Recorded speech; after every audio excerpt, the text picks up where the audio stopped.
Здраво, здраво, добро дојдовте во уште еден подкаст на Генерација ММ. Јас сум Сања, денеска имаме многу интересна тема која што во изминатите години станува се поактуелна и поактуелна. Станува збор за фриленс работење, како да направиме кариера од фриленс и сите одговори на прашањата кои што може да ви се јават, ќе ни каже денешниот гостин Давор Дабески, кој што е топ-рейтед фриленсер на Upwork, 10 години искуство во регрутација во човечки ресурси, исто така е предавач на Академија за човечки ресурси. Давор, добре дојде во Младите можат. Ти благодарам, Сања, стварно ми е голема чест и задоволство и што бев поканет тука, за да може да помогнам генерално и на сите околу нивната фриленс кариера, па се надам дека ќе има некои си и подетални совети, дека ќе има и брзи совети, дека пред се целта за денес ми е и да видат сите дека ова е возможно. Иако генерално не е толку лесна ситуацијата во светот, има многу конкуренција, но сепак е возможно. Супер, фала ти. Јас би започнала прво со тоа да објасниме што всушност представува фриленс и какви се модели на фриленс работење постојат. Супер, мислам дека е добро прашање. Ова е дефинитивно тренди тема последно време. И како што поминува времето со работењето од дома, гледам дека некои граници на фриленс работата кои што биле порано, денес не се. Но малце покасно околу тоа. Фриленс работата е наједноставно кажано некој кога си е сам свој газда, некој кој што сака сам да си управува со своето време, со своите средства, со какви клиенти има и дефинитивно со својот ризик, зашто пред се фриленс работењето има малку поголем ризик отколку да си вработен на договор на определено, нели? Така да работата фриленс исто е за некој кој што сада да работи 3 месеци само на еден проект или сака во исто време да работи за повеќе компании, сака да има некои си различни предизвици или голема флексибилност. Сега тука веќе се вклопува и дигиталното номадство во целиот тој фриленс, така да порано на фриленсот се гледаше како работа од дома, како ремоут, не само на проекти, а денес веќе може да се одвои како не само работа од дома, туку работење на многу различни начини за клиенти низ целиот свет, би рекол. Така да може тие проекти да има точно зададена цел, пример вработување на еден човек во рок од 2 месеци или да се направи некој си тим, доколку зборуваме за регрутација и човечки ресурси. И има стварно различни проекти, има многу потенцијал. Сега различните типови на фриленсинг, генерално некој кој што е самостоен фриленсер може да користи платформи на интернет како Upwork, каде што ќе може да фаќа така наречени проекти. Кога станува збор за регрутација, човечки ресурси или продажба и маркетинг, мислам дека овие се домени кои што се попознати за другите наспроти IT можеби, има различни начини за работа фриленс. Пример, сега доколку мојата цел е да вработам некој човек во една компанија, јас како фриленс проект за тие 3 месеци може да наплатам некаква си саатница од клиентот, пример, сакам $10 на саат, тоа е тоа. Или, пример, ја ќе работам на договор на успех со вас, на success fee, така наречени, ќе ви земам некои си 5% или 10% од годишната плата на тој човек што ќе вработам. Така, пример, ќе земам €3000 за 3 месеци. Како фриленсер си ги земаш овие ризици и можеш и вакви некои си работи да договараш. Исто така, фриленс значи некогаш да работиш само 5 часа за една компанија, не сите 40 часа една недела. Некогаш значи дека можеш да работиш на многу различни проекти, на многу различни специфични домени. Така да има многу начини, има многу потенцијал. Фриленс не се наоѓа само на Upwork, на фрилансер, на Fiverr. Може секаде да се најдат некакви си проекти, едноставно треба да си самостоен како индивидуа, сам свој газда и можеш да работиш. Супер, мислам дека многу прашања начинавме од целиот одговор, меѓутоа би сакала да се задржиме на она што е разликата помеѓу фриленсер, меѓу работење од дома и она што го спомна како терминологија што доста го слушаме е дигитален номад. Така да, окей. Фриленсер, работа од дома и дигитален номад.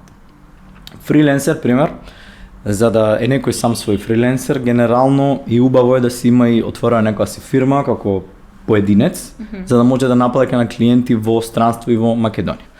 Може и тоа да не се прави, може едноставно да се отвори некаква си сметка, каде што треба, каде што ќе се примат средства, доколку пријаваме пари од Америка, треба да се отвори сметка во долари, се до тоа слично. Така да, со договор, некој специфичен во нашата држава или во странство, кој што не обврзува за договор на неопределено време, немаме таков договор. Имаме некакви си договори за завршување на цели и тоа е генерално фриленс. Јас доаѓам во твојата компанија, 6 месеци завршуваме на работа, си одам, толку. За после тоа имам планирано нешто друго.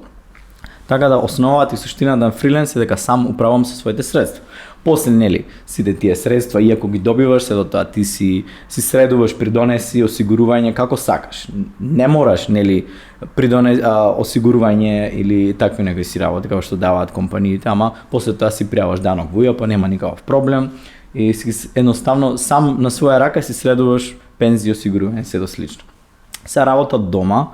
Тоа е нешто после ковид кризата што се случи, цел свет свати дека може да работиме сите од дома, би рекол, и дека тоа е возможно. За некои луѓе тоа е преференца да бидат цело време од дома, им дава многу флексибилност и генерално може да биде многу корисно за изведување на некакви си мали обврски. Работата од дома во споредба со фриленс е што кога си фриленс може да работиш за клиенти од секаде од светот и да си во различна временска зона. Така, може за еден клиент да работиш во прва наша работна зона, за друг клиент во втора, трета, зависи. Јас сум работел често на американски пазар и иако сум со работа од дома, некогаш требало да работам до 12 вечер, пример. Зависно од клиентот. Тоа е фриленсот. Исто така мислам, ако доколку си вработен за некоја компанија која што е од Америка и си работиш трета смена, тука има веќе некоја си сличност, така.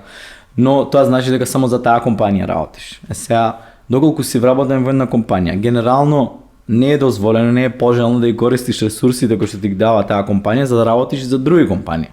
Затоа кога си фриленсер, генерално сите алатки за работа, софтвери, апликации се до тоа, генерално се на трошок на индивидуата или на самиот поединец. Тука има некоја си работа измеѓу и фриленс и работа од дома и работен во компанија се до тоа. Зошто кога си вработен во компанија, алатките за работа треба да ти ги даде самата компанија. Доколку си фриленсер или контрактор, компанијата не се грижи за тоа. Ти треба да си спремен да работиш веднаш. Така да се случило на Upwork да фатам проект пример за 2 часа од кога сме си пишале. Така, проектот е краток, се завршува, тоа е тоа. Сега, дигиталните номади уште, мислам дека и во сето ова заедно се вклопува, дали работа за компанија, дали фриленс, тоа е едноставно движење каде што луѓето си избираат да работат во било која што сакаат временска зона, сакаат да патуваат, сакаат да си дозволат некаква си поинаква слобода. Доколку компанијата тоа им го дозволува, па зошто да не? Супер. А какви се работи онлайн има? Што се нашите млади можат да започнат да фриленсат, да речеме? Окей.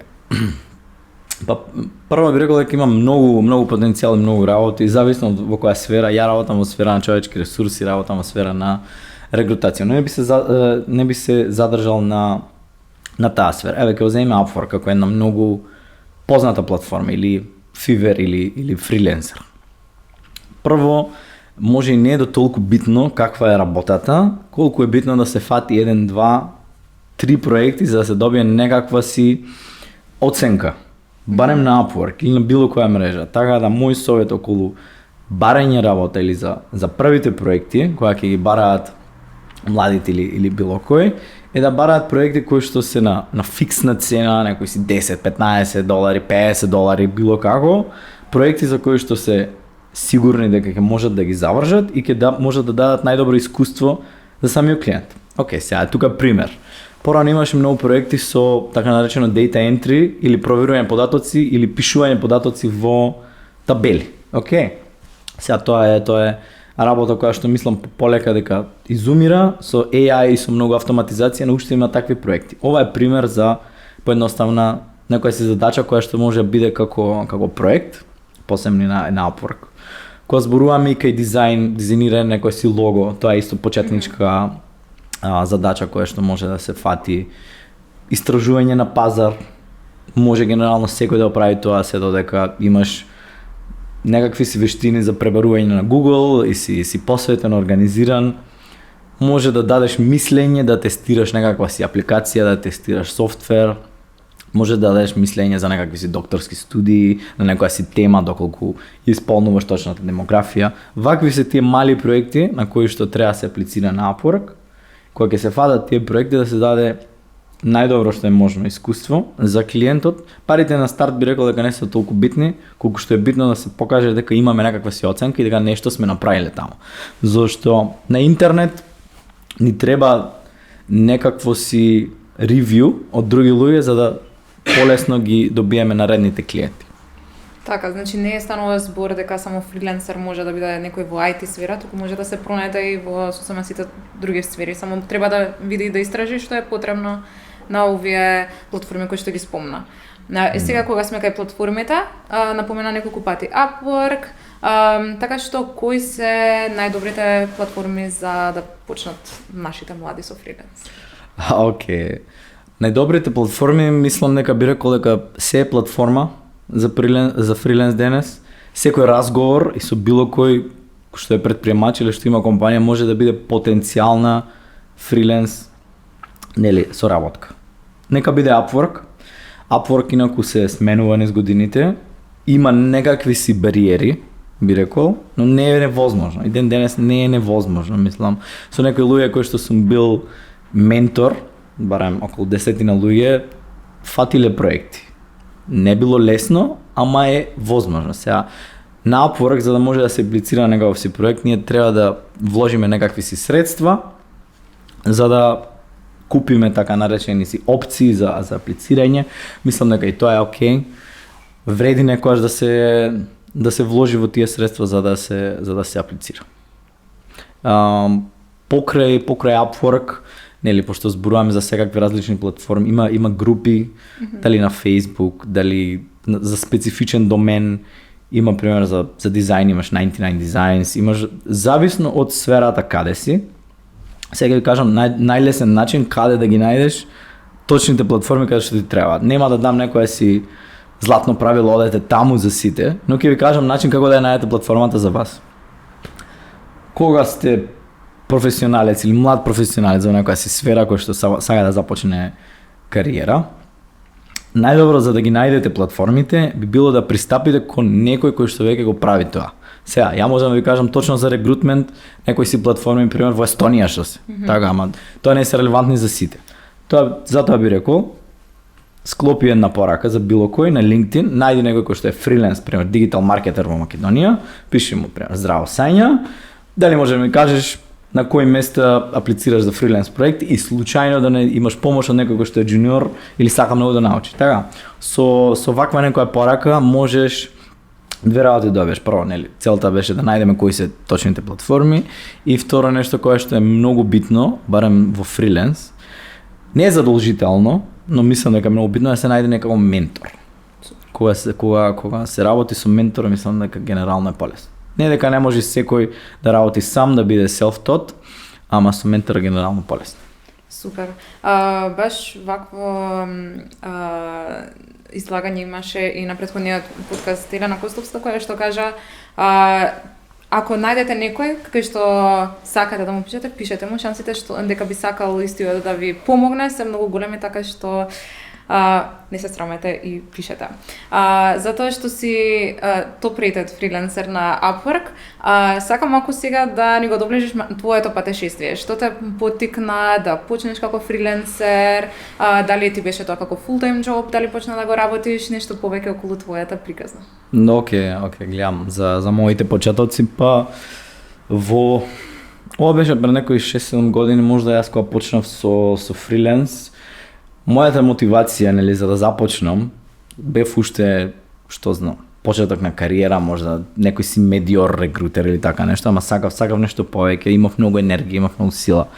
Генерално финансиска стабилност. Тоа е гледање малку на подолги цели, тоа ме поттикна, сакав да заработам нешто повеќе, да научам дефинитивно, малку да истражам и други култури надвор од Македонија. Затоа почнав. Еден од првите проекти на кои што работев, мислам дека беше почнав со $3,5 на час. Тоа стварно не се некој си пари, ама бев среќен и што фатив нешто. Ова не беше проект ни на Upwork. Ова беше проект кој што сум соработувал со некои си мои луѓе од нашата индустрија, здраво, дали ти треба нешто помош или вака така, и сум почнал со 5 сати неделно, ама сум опипал како е да работиш за друга некоја си компанија. После дополнително почнав и на Upwork сам. На Upwork аплицирав некој си проект, беше истражување, преверување на контакт детали, мејл адреси, бројчиња, така нешто.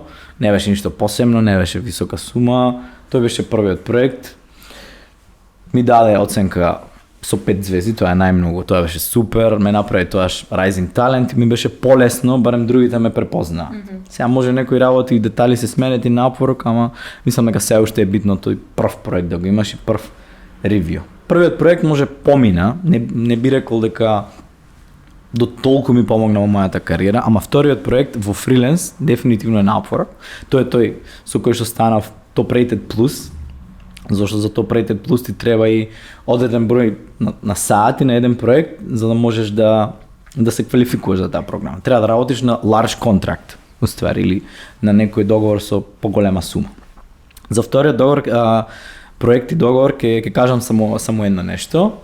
Тоа беше компанија што и пристапив јас. Беше и тоа имав тогаш малку наивен, малку искрен пристап.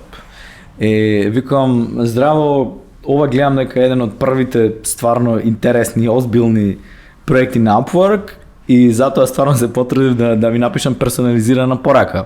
Дали би биле заинтересирани за тоа и тоа. Мислам, тоа беше пребарување на кандидати во Сан Франциско. Тоа не е нешто што сум правил. Јас сум контактирал со многу луѓе во Европа, а не во Сан Франциско, така. Окей. И преку овој муавет ќе сватиме нешто повеќе за фриленс, што значи. И компанијата ми врати и ми вика, да, супер, може да ја разгледаме твојата понуда, и помина 3-4 дена, недела дена, ништо не се случува, а ме прифатија. И си викам, не можам да чекам. И им пишав пак, што се случува, ајде. И за среќа тогаш, на профилот од таа компанија кој што ги имаше објавено тој проект на платформата, се погода да биде главната директорка на компанијата. И таа беше толку брза, имавме некој си повик од пола час, директно ми даде понуда и почнав уште другиот ден да работам за неа. Така да, упорноста тука беше супер, здраво, пишувам пак, супер било, почнеме со работа, зашто се случило луѓето да се зафатени и да се бизи. Така да еден друг мини takeaway од денес, или краток совет е, окей да се пушти уште една порака. Мислам, се со граници да не замараш луѓе, така. Може 2-3 пораки максимум и ако не ти враќа, некој не ти враќа, ама упорност е битна. Така, ова е еден предизвик што ете си го имал.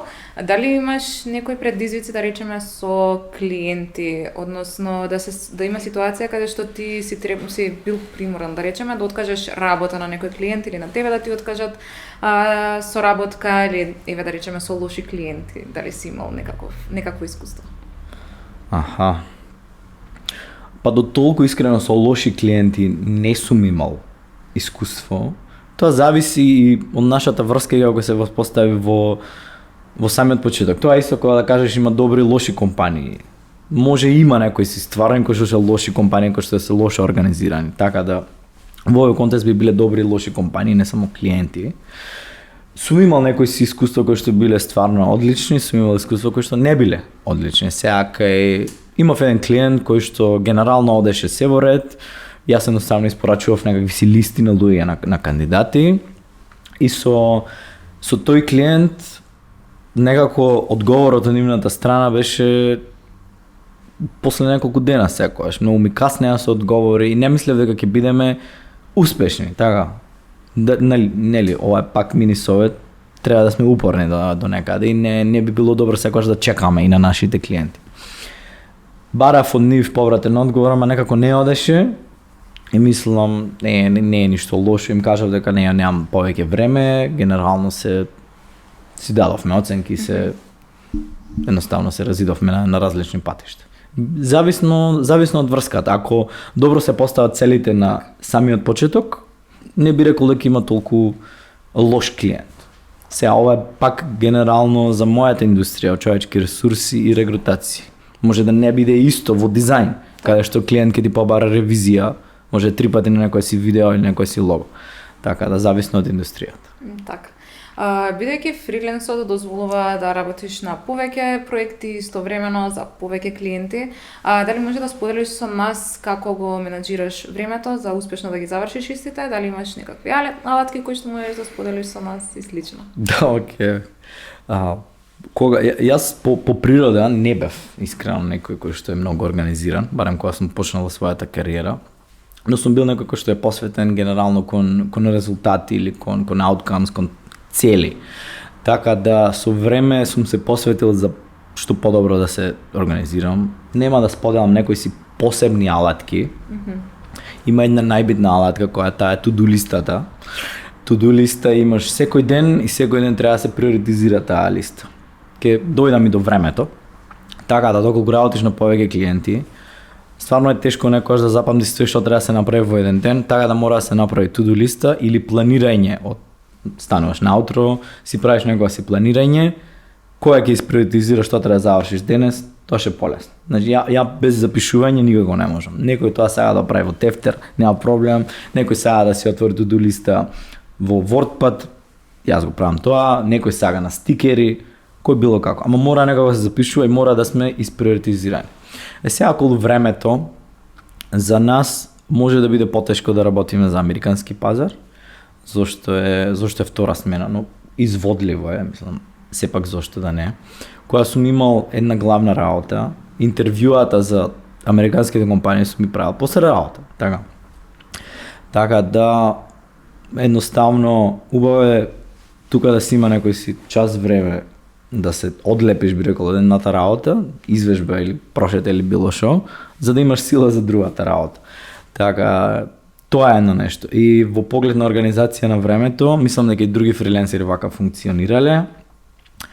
Од септември до мај работиш со полна пареја, онака, 9 месеци се фокусираш да работиш многу, и кога ќе дојде лето, сакаш 3 месеци да одмориш. И јас така сум практикувал да малку да се сфорсирам од септември до мај и после за лето малку да уживам.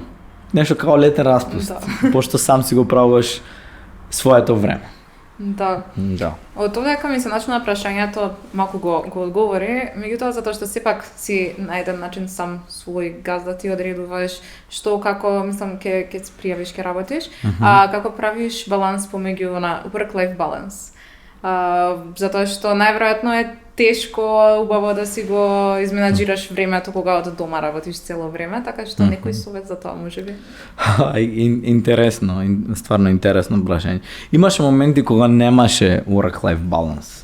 Ама тоа не значи дека бев под стрес или не работев доволно. Тоа значи дека секој момент беше за работа. Ја имам многу викенди кои што сум ги посветил во работа, пошто тоаш можеш да работиш. Така да совет за work-life balance е кога сте почеток на кариера, каде што треба да се даде труд, да се запне, да се нагази на газ, ворете и да нема толку work-life balance, што значи дека ако клиент ве побара во 8 навечер, ќе вратите. Или ако треба нешто да се сработи во викенд или да се спремаш во недела, мислам дека тоа е окей, зашто даваш малку ризик за да вложиш во себе. Сега, ова е малце понетипична изјава за работа, ама гледано околу work-life balance, с која си фриленсер некојаш, ако имаш неколку клиенти и сакаш да работиш многу сати неделно, генерално цело време работиш. Тоа е, нема некој си баланс тука. Или умот ти е во работата. Ама дали во сабота, дали во недела, некојаш ќе седнеш, ќе си поработиш. Имало време каде што некојаш ми фалело да работам нешто во сабота, искрено. Сега не, окей, ми вака, ама имало време. Така. Добро, сега едно интересно прашање. Кои се митови за фриленс што може да ги дебанкнеме? Митови за фриленс. Секоја критика или секој некој кој што ќе ми каже не можам почнам фриленс заради ова и ова, би требало да биде мит. Така јас го гледам нешто. Така да, гледајќи од искуство назад, еден од митовите кои што барем луѓето во Македонија го имате, има премногу конкуренција од Азија, премногу конкуренција од Индија, Пакистан, од Бангладеш, што ќе правам јас со тие луѓе, како ќе бидам конкурентен со некој што бара $2 на час, така? Во ред, Мислам, дефинитивно таа е конкуренција, но за нас и мислам дека и не е баш тоа конкуренција. Мислам дека генерално, доколку се посветиме, може да бидеме малку поквалитетен кадар, ми рекол сега. Така да, за позиции каде што треба повеќе размислување или советување, немаме некоја си таква посебна конкуренција. Мислам, нормално да, имаме огромен пазар на други луѓе кои што можат тоа работат, но не би рекол дека е невозможно. Нели, знаеме дека од пример од Азија има огромна конкуренција, ама и сите други компании го знаат тоа. Така да би рекол, иако е мит, не е дека ќе ви земат тие работата, доколку се смисли добар предлог за работа на било кој клиент, кој што е стварно персонализиран и кој што ќе даде вредност на тој клиент, имаме поголема шанса да фатиме така наречен фриленс проект. Так. Втор мит,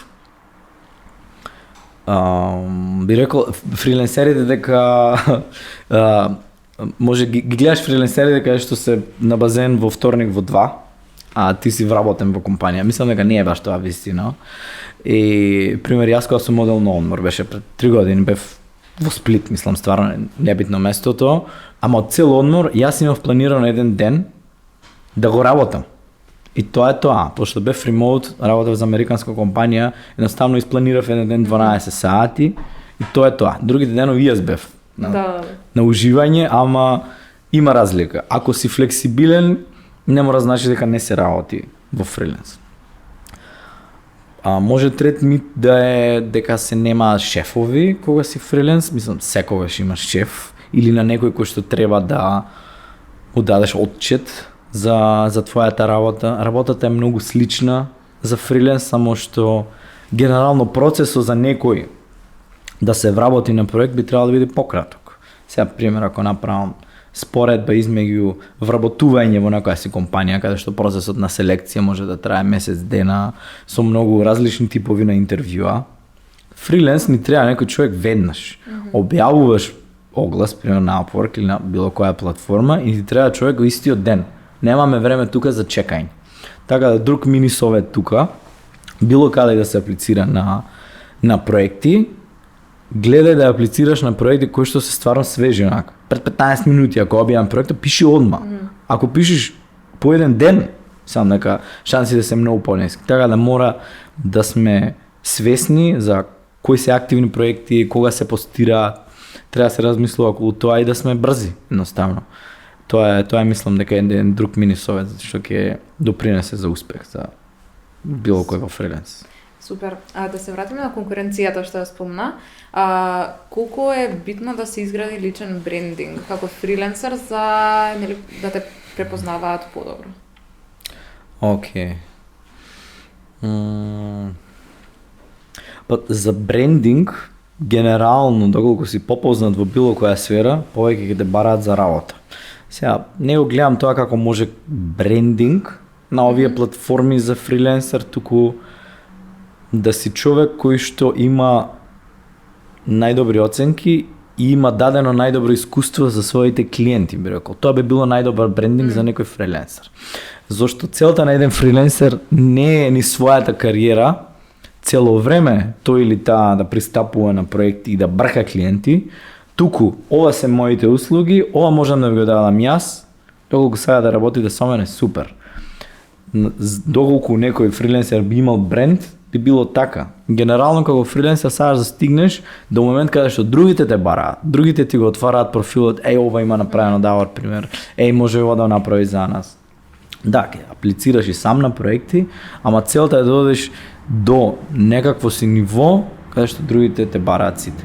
И сега како се стига до тоа ниво, нетворкинг дефинитивно е битно и да си фриленсер, објавување на социјални мрежи дека си отворен некојаш за работа или кои се твоите услуги што ги даваш е добра практика. Во групи треба да бидеш свесен и таму да постираш, да бараш фидбек или ревјуз, би рекол, од клиенти, секогаш да ти даваат. Некогаш нема да толку добар фидбек, па можеш да ги замолиш да смениш фидбекот, иако, пример, можеш да кажеш, знам дека твојот фидбек е реален, ама, пример, ќе ми помогне за тоа и тоа. Можеш и на такви работи некој си да да влијаш. Сакаш да имаш профил кој што продава генерално сам, зашто ти си тука производот и ти се нудиш на различни компании. Сега, пример, освен еден проект кој што може да биде на некаква си саатница, 4 месеци, пример, ни треба некој по 20 сати на пола работно време, што ќе ни помага на нашиот тим. Океј, супер. Може да имаш и некаков си фиксен проект кој што го даваш, океј, за ваши $50, јас ќе ви склопам некаква си листа од X информации во рок од еден ден. И тоа е фриленс услуга. Супер, значи успехот се изборува сам за себе. Успехот е најдобар личен брендинг што може да го имаш на фриленс. Да. Да, окей. Кои вештини треба да ги поседуваат фриленсерите и како да се стекнат со истите? Океј. Има многу вештини кои што секогаш може да се подобруваат, така и мене, така и било кој што е добар или надежен фриленсер. Прва вештина е, мислам, анализа и истражување, би рекол, зашто за секоја компанија, секој проект или секоја цел која што треба да се направи, треба добро да се истражи. И со тоа ние да може да направиме некаква си персонализирана порака или персонализиран пристап до нашиот клиент. Зашто за клиентот е битно вредноста што ќе ја дадеш за него. Не е битно некогаш да дојдеш на состанок да кажеш ја можам се и се што да направам, а ништо тоа не треба на твој клиент. Не треба да се фалиш со работи кои што не се релевантни. Затоа би рекол дека анализа и истражување е една од побитните тука како вештини што треба да ги имаат. Комуникацијски вештини дефинитивно. Може за некој бариера англиски јазик, но мислам дека се до тоа се учи денес барем со помош на AI технологија. Стварно е лесно некогаш да се пишува. Но еве пример, имајте на ум ова е мини совет. Кога сте на ChatGPT и сега да пишувате пропозал, дали на Upwork, или сега да пишувате текст за било каде. Тоа е текст кој што се пишува за на многу високо ниво, за некој кој што е образован на факултетско ниво во странство или кој што му е мајчин јазик англиски. Светот не работи на тоа нешто, или ние не работиме. Така да, после секоја команда што ќе дадеш на ChatGPT, пиши нешто да биде разбирливо 20 годишен или 18 годишен. Јазикот е совршено на наше ниво. Тоа е мини хак. Да, тоа е доста интересно. Да, и мислам прва беше анализа комуникацијски вештини, трета вештина без која и не може. И тоа е вештина која што се зборува секој ден. Знам многу луѓе и генерално и малку се плашат од оваа вештина, но тоа е продажба. Немаш никаква потреба да се плашиме од продажба, мада не секој е роден за таква некоја си продажба, но секој може да стигне до ниво на продажба за да може да си обезбедиш своји клиенти.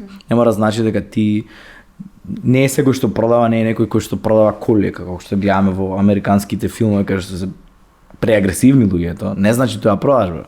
Продажба е секоја интеракција со некој каде што се убедуваат едниот на другиот да даде или да одземе вредност. Се случува во секој ден и во продажбата, мислам, ако и сте гледале многу Reels или било што околу продажбата многу често започнува и со прашање. Така да, тоа е поврзано околу овие три вештини, мислам, анализа, истражување, комуникацијски вештини и продажба. Нема што било кој да се плаши од тој збор. Океј е да знаеш да се испрезентираш некојаш и да му кажеш која вредност ја имаш на твојот потенцијален клиент, би рекол. Супер.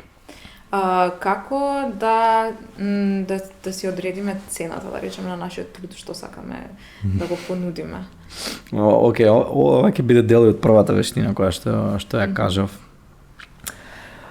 Цената од старт, доколку ја немаме, некогаш, доколку пристапиме на некој ментор или некој кој што има проекти, инаку да можете и на Upwork да му пристапите на луѓе или да ги најдете на LinkedIn. Мислам дека имаше и систем за праќање пораки преку Upwork или генерално преку другите платформи, ама мислам сега го укина. Тоа не значи дека не можеш да им пишеш на луѓето што ги најдеш на Upwork, на LinkedIn можеш или на Facebook или било каде. Почеток на кариера, доколку бараш да започнеш во фриленс, би рекол дека месец-два океј без пари да работиш. И јас сум работел на некои проекти кои што немало цена, така. Цената е да почнам. Ми треба искуство. Јас сум на така наречена пракса кај тебе. Само оваа пракса не е нешто платено. Друго, околу цената и сега зборуваме наједноставно се зборува саатница, колку да биде дали 5, дали $10, дали $15. Немам златен одговор за ова прашање. Зависно од индустрија, зависно од кои се твоите услуги кои што сакаш да ги даваш.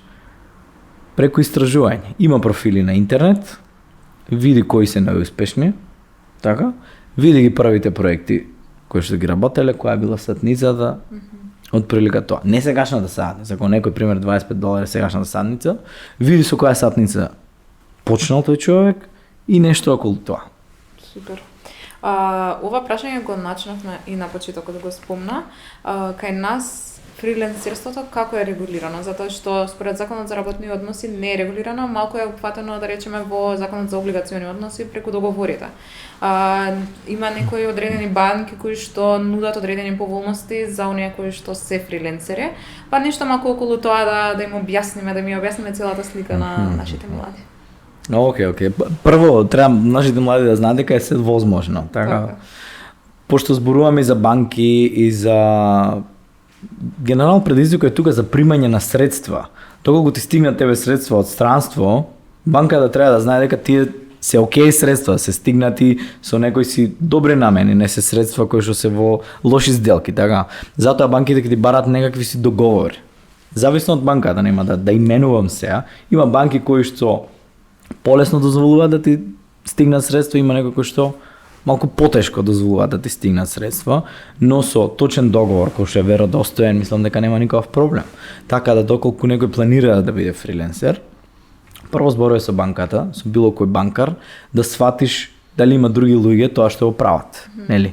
И како банката дозволува да ти стигаат пари. Зошто, пример, има многу отворени ремоут позиции или работа од дома и ти ќе склучиш договор со компанија од странство, кој што може не е фриленс договор, така, може е договор на подолго време. Ова се некои сличности што ги има тука, така. Тоа е комплетно исто, само што си прашуваш со банката генерално, тоа ми треба, планирам да примам примања од странство, дали тоа се дозволува или било како. После дополнително тие примања има и на интернет, мислам дека не е нешто комплицирано, ќе си прашаш да си пријавиш данок за тие примања, примерно колку се 1000 евра или така нешто, ги пријавуваш во УЈАП, ти стигнува таму потврда, сето е генерално онлайн, си правиш профил, си ги плаќаш тие, тоа е тоа. Нема некаков си проблем. Да, а статусот на вработување? Статусот на вработување дали како невработен, што понатаму нели за пензија? Тоа станува за кој како сака да си го регулира статусот, доколку јас пример земам само 1000 евра од странство и плаќам 10% данок и се водам уште како невработен, немам никакво осигурување, нели? Сега има компании, има дури една македонска компанија која што е многу добра, која што може да ти помогне да го регулираш статусот. Така има компании и зависно кој како сака. Младите посебно никој не сака да размислува за пензија, за некакво си осигурување или приватно здравствено. Останува повеќе на индивидуат. Да. Јас пример сум практикувал да сум пријавен на небитно на која сума, ама сум сакал секогаш да бидам и осигурен и да ми тече пензија. Како сум го остварил тоа? Генерално преку некои си други фирми. Јас сум пак фриленсер, ама некоја друга фирма ме пријавила или на некоја друга фирма јас си давам пари за тоа. Мислам има вакви услуги на интернет, можат да и во Македонија дури има сега. Значи има начин, само треба да се истражува. Има дефинитивно начини, да. Супер. Има бенефити и да бидеш и вработен, има бенефити и да си бидеш фриленсер. Сега као фриленсер ти земаш некаква си саатница, пример $10 на час. И да речеме дека твојата плата на годишно ниво е колку доаѓа 1740 месечно, ќе ставаме 20.000 пример. За секој саат ти што не го работиш како фриленсер, таа плата се намалува, зашто тоа време што си го земаш слободно не ти е платено. Генерално компаниите на фриленсери плаќаат само за времето кое што го работат. И затоа тука има некоја си разлика измеѓу плати на фриленсери и некој кој што е вработен. Ама ако почнеш да ги сметаш, Нели, пример во Македонија имаме скоро оваа година имаме 41 слободен ден.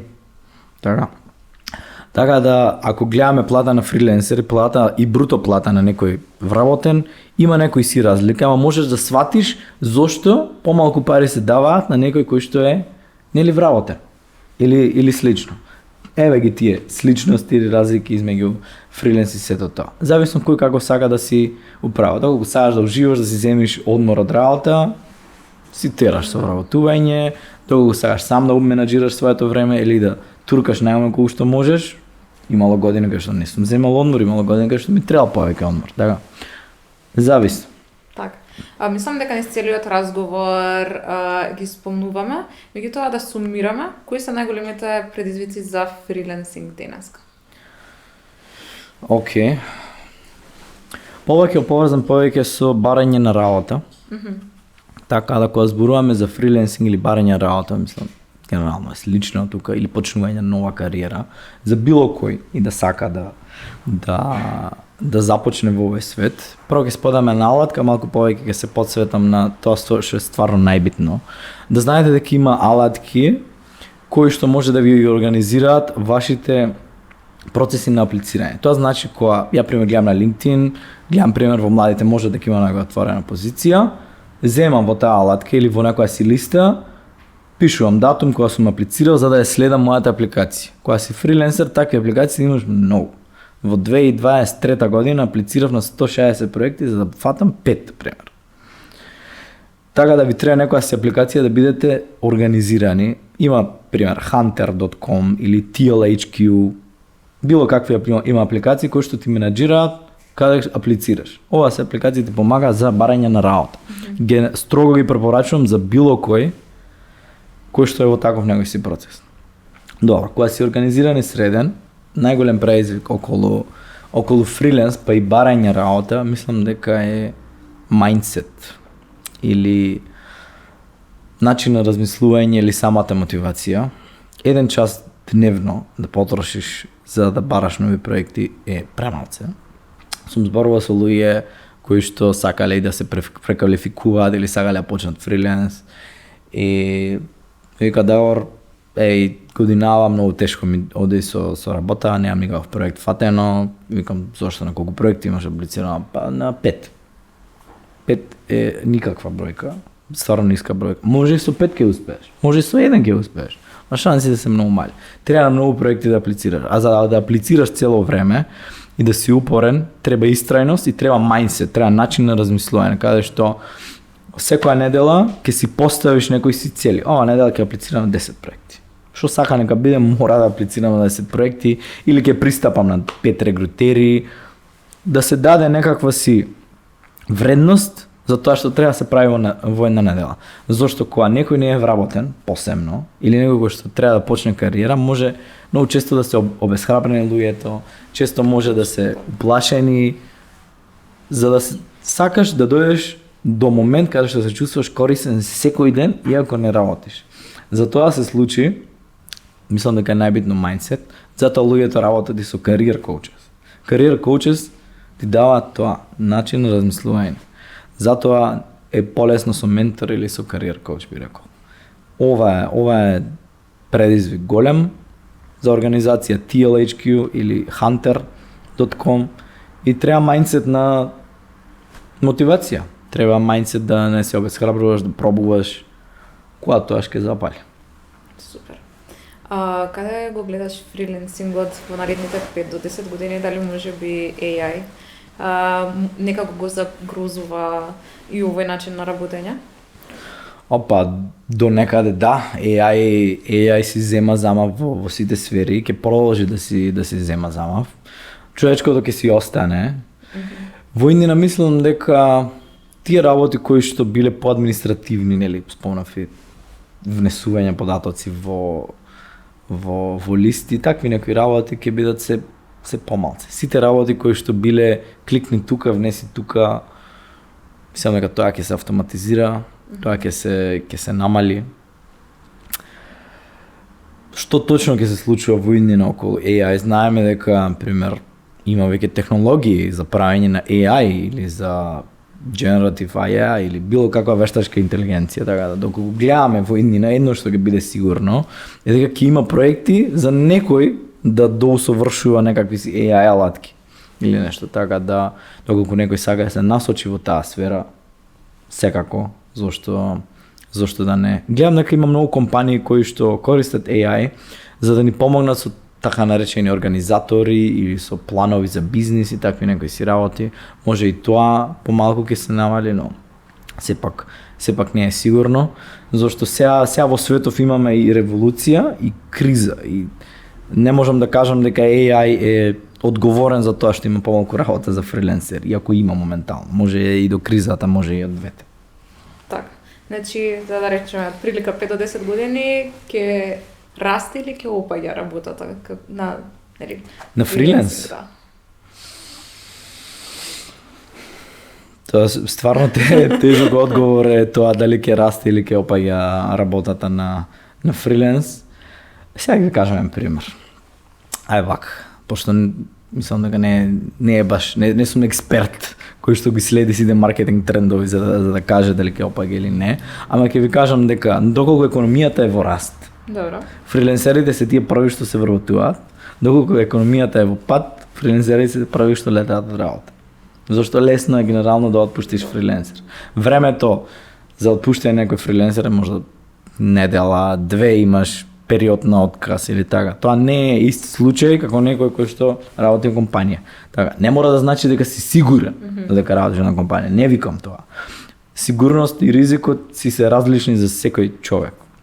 Но сепак, гледано за дали ќе има повеќе или помалку работа за фриленс, повеќе би го поврзал со економијата, дали одиме нагоре или имаме криза. Моментално имаме криза, фриленсери можат малку потешко да најдат работа, не е невозможно, не се обесхрабрувајте секако, но и тоа би требало да помине. Интересно. Еве сега како за на крај. Каков совет би им дал на младите кои што се мислат дали би сакале да започнат како фриленсери, може би некој збор за мотивација или исто така совети за оние кои што започнуваат и веќе почнале со фриленс, меѓутоа не им оди најдобро. Океј, тоа се две прашања, тоа. Да.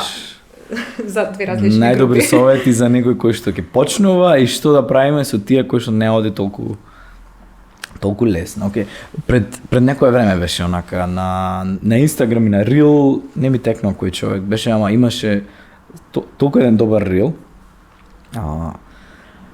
И викаше дека генерално поуспешните луѓе се тие кои што од идеја во реализација преминуваат скоро одма.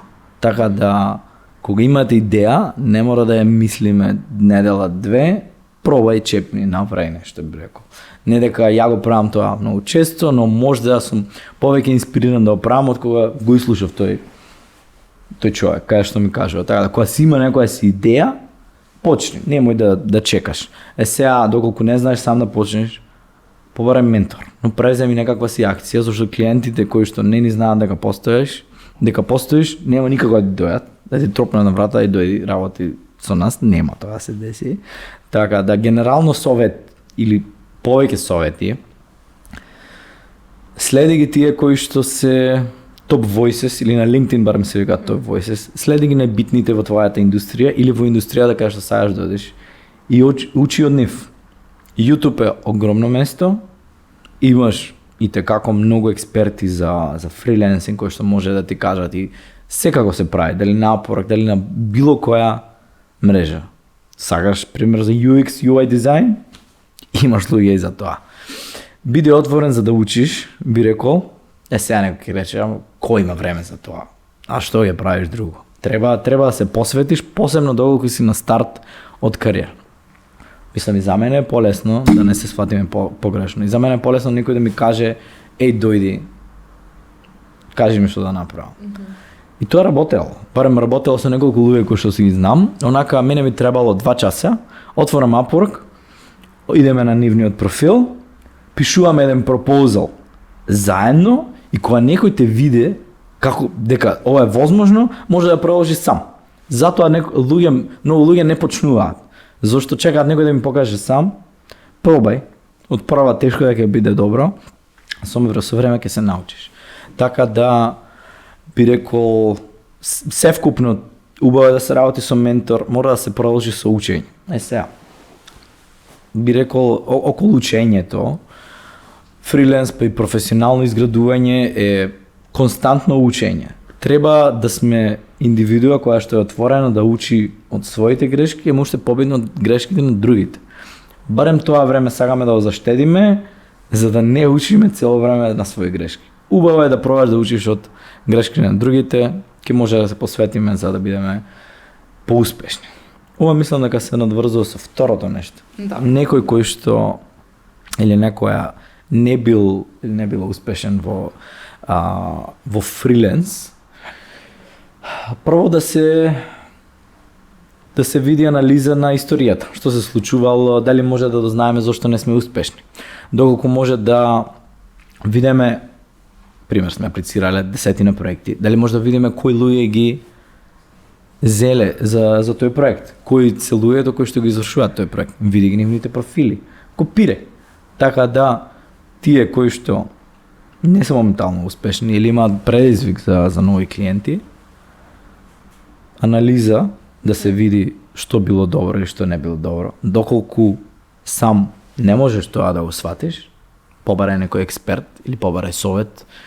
Генерално заедницата би требало да биде отворена, барем за некој си совет, зашто често се случува да не можеш да знаеш што не правиш точно, зашто не знам тоа што не знам, нели? Имаше таква некоја си изрека.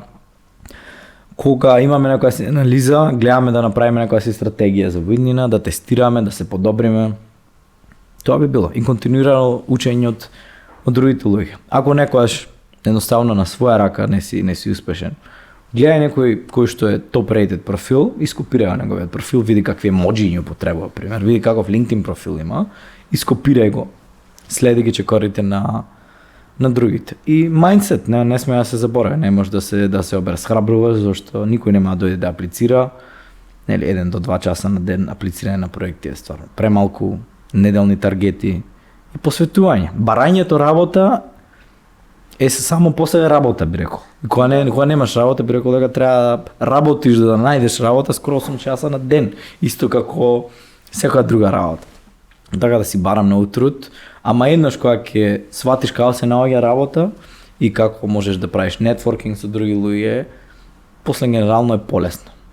Супер. Фала ти многу, Давор, за советите што ги сподели со нас и со младите и што одвои време за да не научиш нешто повеќе за светот на фрилансерството. А на вас ви благодариме што бевте со нас за сето ова време. Се надевам дека земавте ноутс за многу совети и се гледаме во следниот подкаст на Генерација ММ.